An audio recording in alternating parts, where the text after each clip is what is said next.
déwénati leen baal leen maax baal naa leen ci weeru sell wi ñu génn muy Ramadan Mubarak di ñaan suñu borom mu nangul ñu suñu koor ñu fekk ko ay at rawatina yéen ñi nga xamante ni yéen a abonné ci sama chaîne DOS depuis le début ak ñi nga xamante ni ñoo ngi doog a dugg ci chaîne bi di leen wax abonné leen te boo leen abonné ba pare bu leen fàtte ba seen cloche notification ba vidéo buñ dugal rek ngeen mun ko am. Daddy Bibson nag mu nekk koo xamante ni kenn deetu ko présenté ci rap Galsen li nga xamante ni def na ko fii bàyyi ko fii mooy ay son yoo xamante ni du mos a fay. ay nit defaroon nañ si ndax Daddy bi ku ko xam-xam ni Baye Niass lay nooyee à travers ci soundam ni mu ci daan fësale Baye Niass ay nit daan nañ ko déglu ba far nekk ci ay taalibe Baye Niass te loolu kenn xamul nu mu toll. Daddy Bibson moom nag raaroon na trop mais temps yi nii surtout ci koor gi gisoon nañ ko ci plateau yi nga xamante ni gars yi ñu ngi ko doon def di dundal maanaam rap bi à travers ci ay waxtaan lu ci mel ni ji hip hop ak ñeneen invité woon nañ ko si nag man si laa ko njëkkoon gis ak benn photo bu nice. moom nag tombé naa ak moom ci benn vidéo TikTok ce temps yi nii mu ngi ci TikTok bi. ma gis fa benn vidéo bu am solo comme ni mu ko defee saa su ne rek kon gars yi dama leen bàyyi ngeen seetaan vidéo bi. gis nga dans la vie Daouda barke Mohamed il faut avoir un rêve il faut savoir rêver mais il faut avoir un rêve. nga ni man fii dama fay yegg. nga góorgóorlu ba yegg fa. lu leer laa la wax. mais comme maanaam comme Sonko rek. waaw mais Sonko exemple. Sonko faux président. waaw dafa gaaw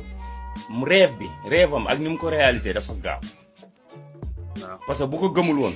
duñ dem bay def Sonko faux président ñaata nit a ko fi jiitu di wax ñaata nit a ko fi ëpp xaalis di wax. mais dafa gëm ni moom président la. léegi naka la mujjee Sonko faux président la wax. ñafe ko ak yow gis nga lépp lu amoon si élection yi. te pourtant man duma ñëw jël troisième. te pourtant man bokkuma Pastef du ma waa Pastef du ma man je suis li may faral di wax rek man damay faral nit par condition rek parce que période boobu ñun il fallait que keneen changer Macky Sall jóge fi il fallait ñu choisir te bon candidat bi ma choisir woon Idrissa Seck ñëpp presque opposition bi genn-wàll gi moom lañ choisir woon donc mais damay ñëwaat bugguma changer sujet bi damay ñëwaat rek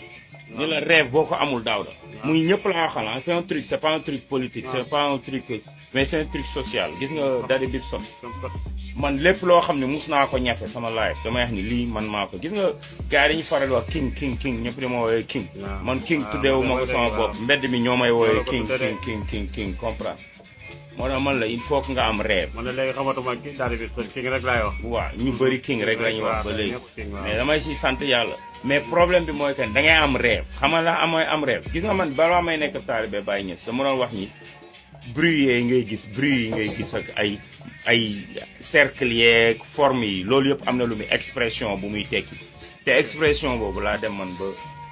mu yóbbu ma may dugg fu nekk ba yegg Medina Baye c'était en 98. ci laa waxtaan ak ay waa Medina ba ma gis ni man li ma doon wër jege na ñoom ak ñoom liñ may wax loolu moom moo yóbbu sax ma nekk taalibe Baye. comprends donc dans la vie da ngay am looy rêvé te boo ko rêvé tamit da nga koy continuer gis nga Baye Mbaye Niass radiyallahu ta'ala anhu dafa ni bëgg dara wut ko amoo ko mu ni lu jafe la mu ni waaye ñàkk bëgg dara wutoo ko am ko mu ni lu jafe la mu ni mbir man dama ko jegee sama entendement mooy mbir tant que yaa ngi koy bëgg da nga koy wut boo ko wuteetul rek mooy bëggatoo ko mais tant que yaa ngi koy wut tamit mooy moo ñu tekki yaa ngi koy bëgg mais tamit mbir wutoo ko bëggoo ko am ko tamit lu jafe la mu ni xam nga mu ni lu jafe la mooy mun na nekk parce que yàlla lépp mën na nekk si moom faali li ma yurit yàlla moom mooy def lu ko neex mais nag loo wutul am ko lu jafe la. allez les gars tey loolu laa indi woon les commentaires yéen tamit seen réaction def leen ko si commentaire yi te boo leen commentaire ba pare yéen ñi nga xam yéen a ngi dugg ci sama chaîne DOS abonné leen te boo leen abonné ba pare ngeen bës seen cloche notification ba vidéo buñ dugal ngeen mën ko am.